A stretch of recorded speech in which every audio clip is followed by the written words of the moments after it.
T'as pris tes affaires, t'es bien installé, ton crayon, ton cahier? Alors, si tu es élève de CE2, bien évidemment, tu le sais, tu peux rester.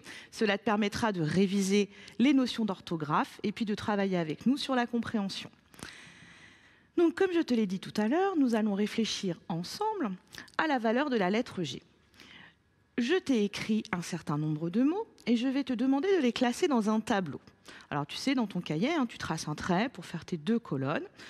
Dans la colonne de gauche, tu vas recopier les mots dans lesquels la lettre G se prononce G. Et dans la colonne de droite, tu vas écrire les mots dans lesquels la lettre G se prononce J. Je te laisse un petit instant pour pouvoir commencer à classer les 4 premiers mots. Vas-y.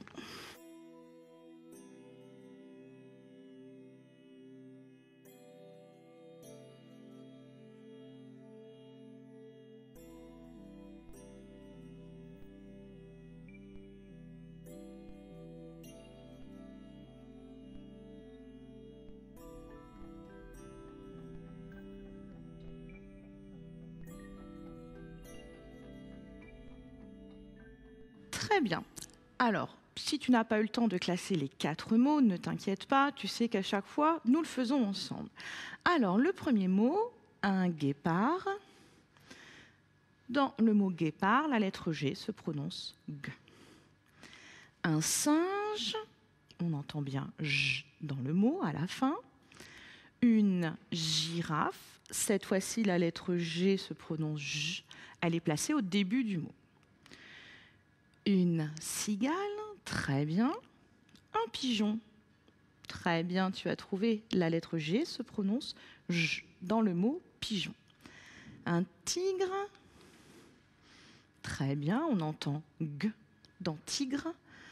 Une guenon, on entend bien le son G. Et enfin, un kangourou.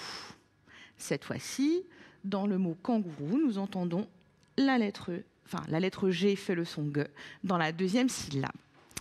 Maintenant, je vais te proposer de réfléchir avec moi et d'élaborer la règle d'écriture pour ne plus se tromper quand tu écris, mais également lorsque tu lis. Je t'ai affiché 6 mots. Je vais te demander de lire ces mots, bien évidemment, et d'entourer la lettre qui suit la lettre G. Alors, comme tu n'as pas les mots sur ton cahier, nous allons le faire ensemble.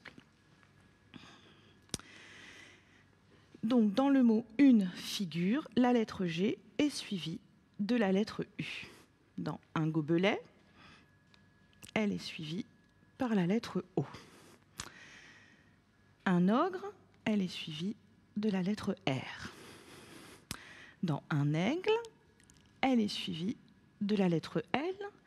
Une cigale, la lettre G est suivie par la lettre A.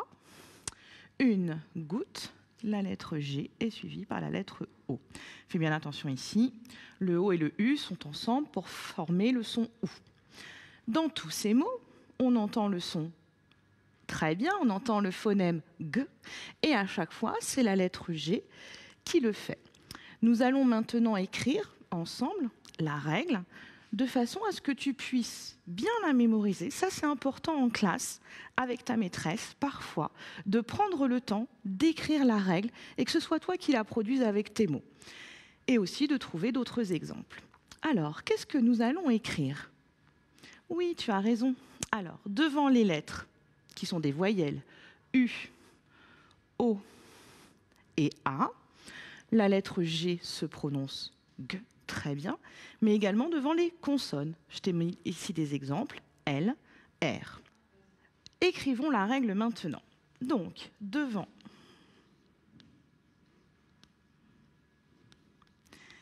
les voyelles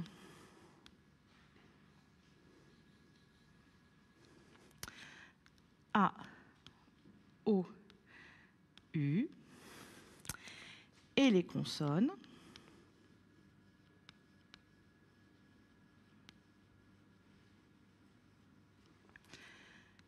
la lettre G se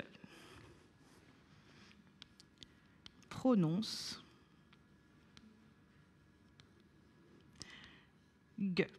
Donc ici, hein, quand je mets ce signe-là, c'est la représentation dans l'alphabet phonétique international. Tu l'as peut-être rencontré dans ta classe, c'est bien le son G.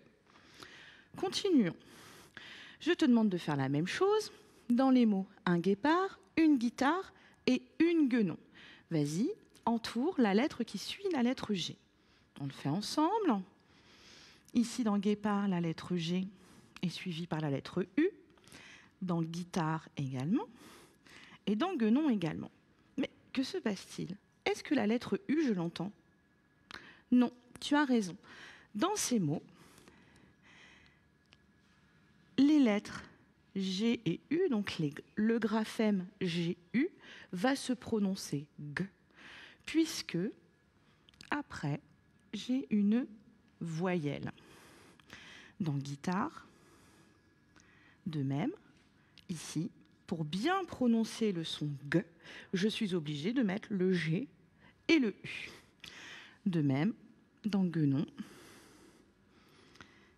ici. On écrit la règle ensemble? Très bien. Donc cette fois-ci, nous allons écrire que les lettres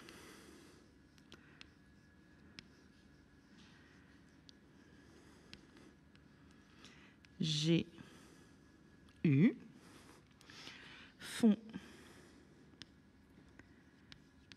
le son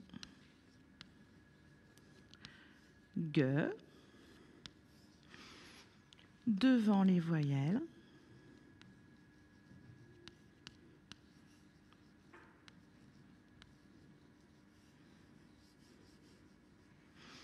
donc devant les voyelles E, enfin E, E et I. Continuons notre leçon. Voici d'autres mots. À nouveau, je vais te demander de repérer dans ces mots la lettre qui suit la lettre G. Regarde bien, tu les as trouvés. Tu peux lire les mots chez toi? Très bien, effectivement, tu as raison. Un gymnase, le G est suivi de la lettre Y. Un singe, le G est suivi de la lettre E. Une girafe, le G est suivi de la lettre I. Dans tous ces mots, la lettre G se prononce J. Du coup, qu'est-ce que l'on va écrire? Très bien. Devant les lettres, donc devant les consonnes, non, je me trompe, devant les voyelles,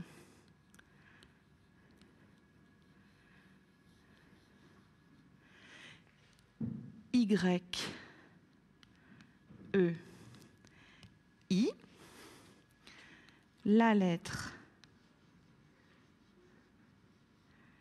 G se prononce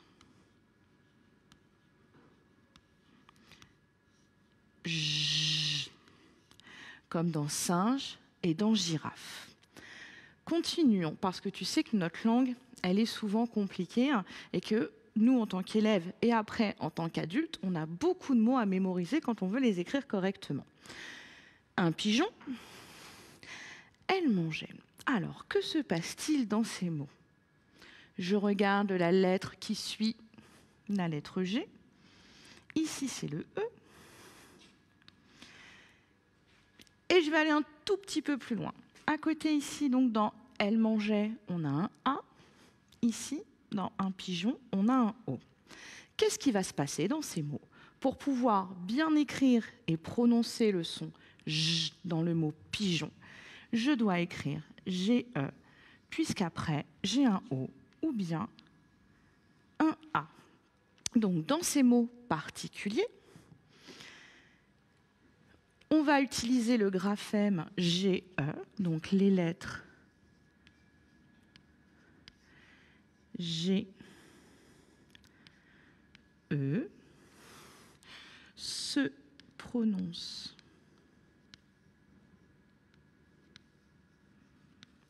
je,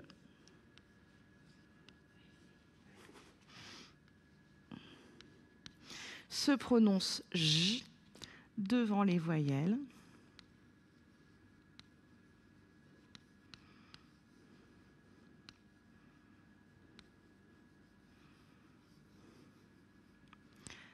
O et A. Bon, est-ce que tu as compris? Très bien. Nous allons voir cela tout de suite. Cette fois-ci, je te laisse un petit exercice. Donc, à chaque fois, je vais te demander d'écrire le mot. Ici, nous allons écrire le mot nageoire, très bien. Guitare, très bien. Horloge, escargot, orangeade. Je te laisse un tout petit instant pour écrire tout seul les deux premiers mots.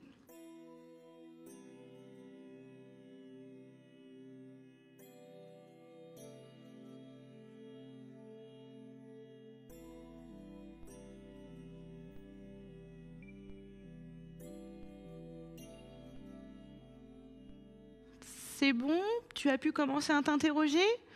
Alors, on va le faire ensemble et on va réfléchir. Alors, dans nageoire, Alors, nageoire, il vient de nager, ça peut nous aider. Mais également, il faut qu'on se dise que dans nageoire, après le son J, je vais avoir la lettre O puisque j'entends le son WA. Donc, du coup, pour écrire nageoire, il va être nécessaire d'écrire le G, le E pour faire J et écrire après war. Nageoire. Ensuite, dans guitare, si on procède de la même façon, après le son G, j'entends très bien I. Du coup, je fais attention, il va être nécessaire d'écrire G, U pour bien faire le son G, puisqu'après, il y a la lettre I. Guitare.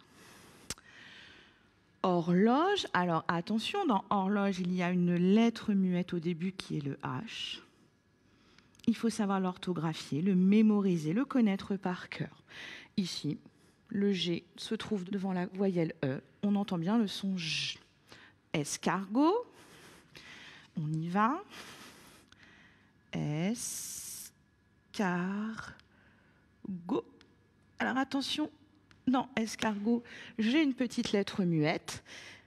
La lettre G se trouve devant la voyelle O. On entend bien le son G. Alors ici, ce mot-là, je ne sais pas si tu le connais, je vais te le donner. Orangeade. Pour t'aider, orangeade vient de la famille de orange. C'est une boisson faite à base de morceaux d'orange. Une orangeade. Jade. Attention, je fais bien attention de mettre le G et le E, puisqu'après, j'ai la voyelle A. Orangeade. Très bien. Pour synthétiser ce que nous venons d'apprendre, donc, dans un mot, pour entendre le son G, la lettre G est placée donc devant le A, le O ou le U, comme dans une gazelle, un gorille, une figure. Le son G, attention, devant les voyelles E, alors j'ai mis aussi le E et le E, et les voyelles I et Y, il va être nécessaire de rajouter un U que l'on n'entend pas. Le G et le U s'accrochent ensemble pour faire le son G. Un guépard, un guide, une guêpe. Parfois, elle va se prononcer J, cette lettre, notamment devant les voyelles E, I et Y, comme dans rouge, une girafe, un gymnase. Et des fois, il va être nécessaire, pour pouvoir entendre le son J, de rajouter un E, comme dans elle nageait, un pigeon, lorsque j'entends le son devant les voyelles A et O. Continuons maintenant la séance de français. Aujourd'hui, donc, nous allons changer de type, de genre d'histoire. Nous allons travailler sur un nouveau genre. Le texte que je te propose de lire aujourd'hui est extrait d'un album qui s'appelle « Touchez pas au Roquefort », écrit par Bernard Stone aux éditions Gallimard-Jeunesse. Je vais te laisser 1 minute pour lire le texte.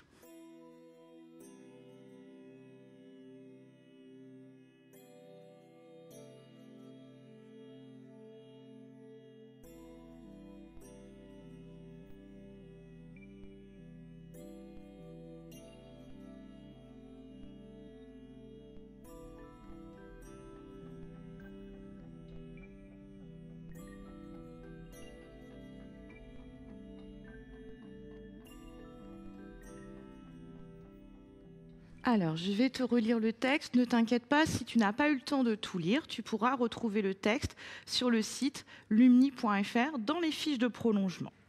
Lorsqu'il entra dans l'entrepôt, Gradouble s'immobilisa sur le pas de la porte. Stupéfait, il promena son regard sur les étagères. Elles étaient vides. Des voleurs avaient tout emporté. Il ne restait plus le moindre morceau de fromage.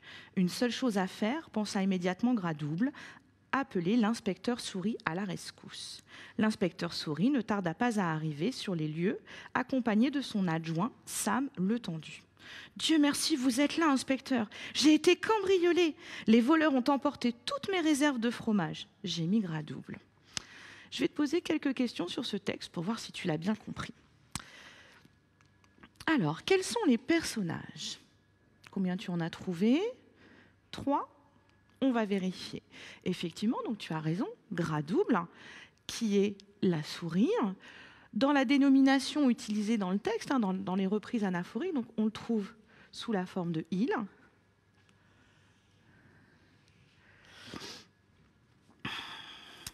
Et on va le retrouver ici, sous la forme du « je », puisque là, c'est Gradouble qui parle et qui explique qu'il a été cambriolé. Continuons. Tu as raison, donc l'inspecteur Souris.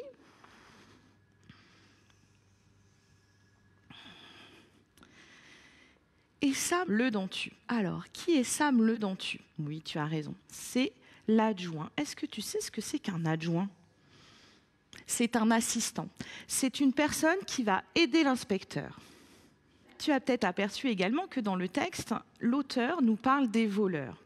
Alors, les voleurs ne sont pas présents au moment du passage de l'histoire. Ils sont intervenus bien avant le début de l'histoire, puisqu'ils ont volé les fromages, mais en tout cas, dans ce passage-là, on parle d'eux, mais ils ne sont pas présents. Continuons. À quel genre de texte appartient cette histoire, alors? Oui, tu as raison, au genre policier. Alors, pourquoi? Parce que on a une histoire de vol. Donc, des fromages ont été volés dans un entrepôt. Les voleurs ont commis un crime. Du coup, la personne qui est la victime, M. Gradouble, va appeler l'inspecteur et avec son adjoint, donc Sam Letendu, ils vont essayer de trouver qui sont les voleurs. Continuons ensemble. Alors, je voudrais qu'on revienne ensemble sur une expression de ce texte, appeler l'inspecteur Souris à la rescousse. Qu'est-ce que cela veut dire? Tu as raison. Il l'appelle à l'aide. Il a besoin de quelqu'un pour résoudre cette affaire. Du coup, il appelle l'inspecteur Souris. Maintenant, donc, nous allons découvrir la suite de l'histoire. C'est moi qui vais lire l'histoire. Je vais te demander, par contre, de bien te représenter dans ta tête les personnages, les événements et les lieux. Murmura l'inspecteur Souris en jetant un regard dans l'entrepôt. Il remarqua aussitôt un indice qui ne pouvait échapper à son œil de détective professionnel. « C'est Joe le Rayé qui a fait le coup », marmonna l'inspecteur. « Comment diable pouvez-vous le savoir » s'exclama Gradouble, visiblement impressionné. « Je croyais que Joe le Rayé était de notre côté », fit remarquer Letendu en sortant sa loupe. « Peu importe », fit l'inspecteur. « Viens avec moi, Letendu. Nous allons avoir le fin mot de l'affaire. » Alors, quel est l'indice? Je vais t'aider un petit peu, parce que cette fois-ci, le texte ne nous le dit pas. L'auteur a fait le choix de ne pas écrire dans le texte quel était l'indice. Cependant, ici, dans l'illustration, il y a un petit morceau de tissu rayé qui est resté à accrocher à un crochet. Ici, donc, tu vois le dentu, puisqu'il a des grandes dents, et l'inspecteur Souris ici. Alors, qui est suspecté d'avoir volé les fromages? Tu as raison, c'est Joe le Rayé. Grâce à l'indice, ils ont pu s'apercevoir que donc, Joe le Rayé était responsable puisqu'il s'habille toujours avec un habit rayé noir et blanc. Là aussi, l'auteur nous fait un petit piège, c'est-à-dire qu'il faut savoir que cet habit rayé noir et blanc, c'est l'habit des prisonniers en général. Continuons. Un petit moment de vocabulaire, donc nous allons avoir le fin mot de l'affaire. Qu'est-ce que cela veut dire? Oui, Très bien. Ça veut dire que là, ils vont chercher à résoudre cette histoire de vol. Donc, ils sont vraiment déterminés à trouver les coupables. Faisons maintenant un petit point sur le vocabulaire associé au récit policier. Je vais te demander donc d'associer chacun des mots du tableau de gauche aux expressions du tableau de droite. Alors, quel crime a été commis? Très bien. C'est le vol des fromages de gras double. Qui est le suspect? Donc le suspect, c'est la personne à laquelle on pense quand on se dit c'est lui qui a volé les fromages. Tu as raison, Joe le rayé. Enfin, quels sont les enquêteurs? Donc les personnes qui vont mener l'enquête, qui vont chercher les coupables. Donc c'est l'inspecteur Souris et Sam le dentu. Qui est la victime?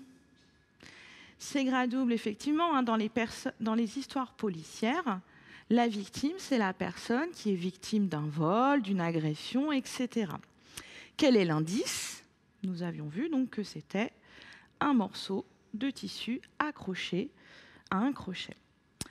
Maintenant, je vais te proposer un nouveau mot.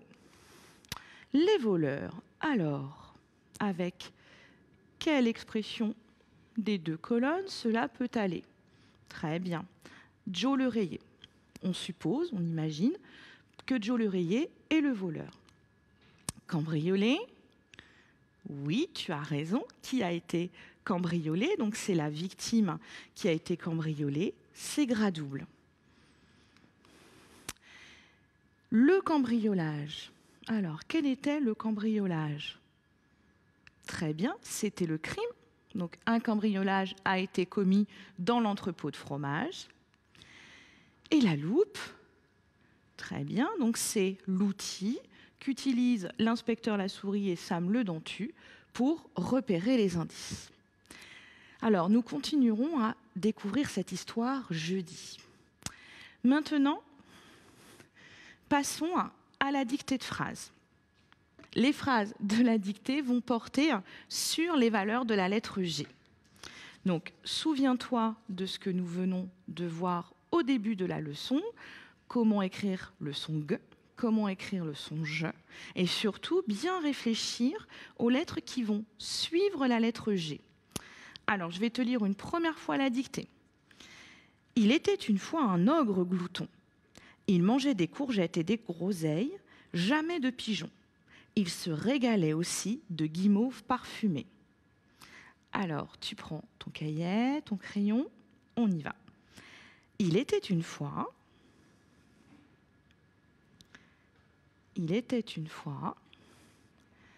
un ogre glouton, point.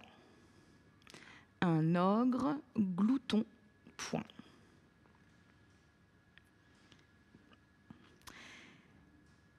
Il mangeait des courgettes. Il mangeait des courgettes.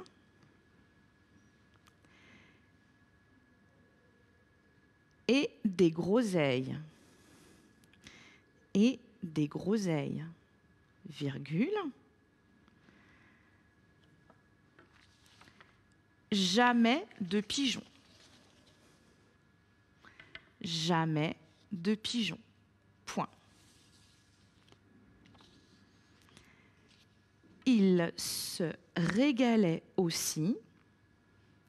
Il se régalait aussi. Attention, c'est un verbe à l'imparfait, régaler.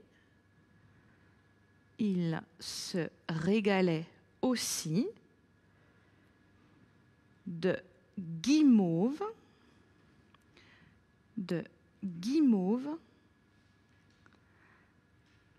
parfumées.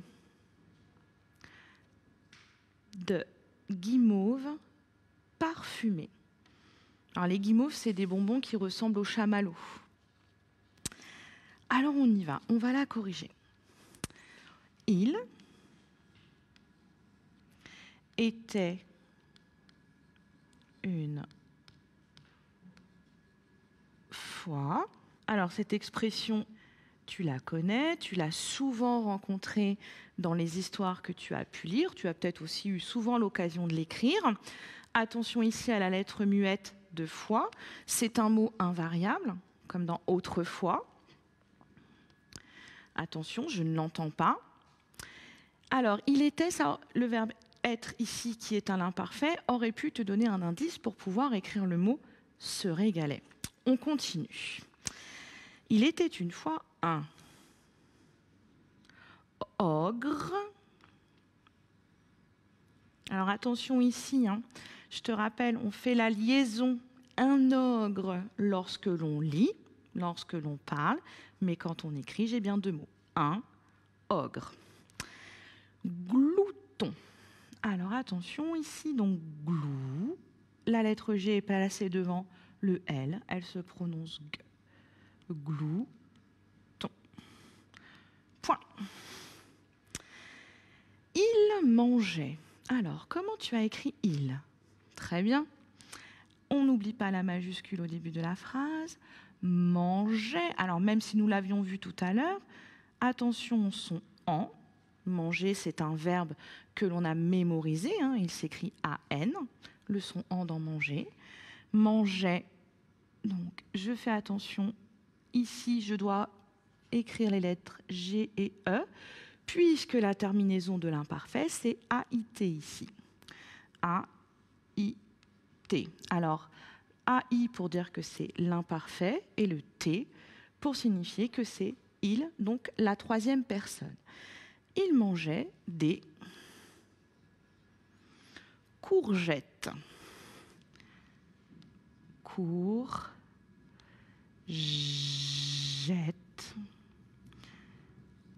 Ici, donc, la lettre G est suivie de la voyelle E. Elle se prononce J. Et des groseilles. Et des gros. Donc, le G devant la consonne se prononce G.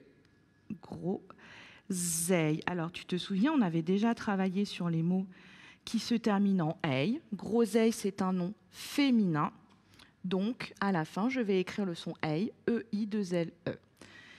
Je rajoute le S à groseille comme à courgette parce que j'en ai plusieurs. L'article qui est devant, c'est D.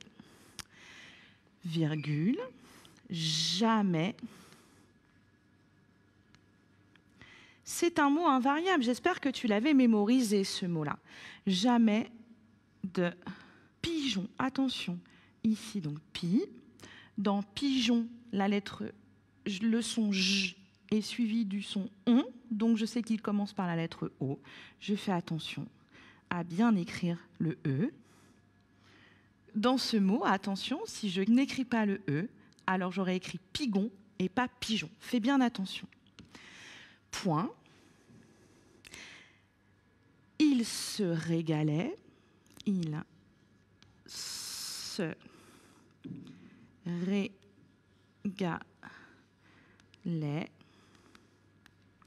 Ici, donc, le verbe régaler est un imparfait. Donc, il se régalait aussi. Donc, aussi, c'est un mot invariable que nous avions déjà rencontré. De guimauve. Donc, j'ai eu pour faire le son G, puisqu'après j'ai la lettre I. J'en ai plusieurs, des guimauves, je prends un S.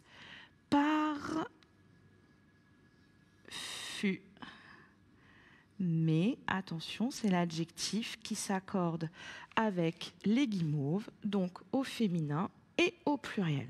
Je te félicite, tu as été très attentif.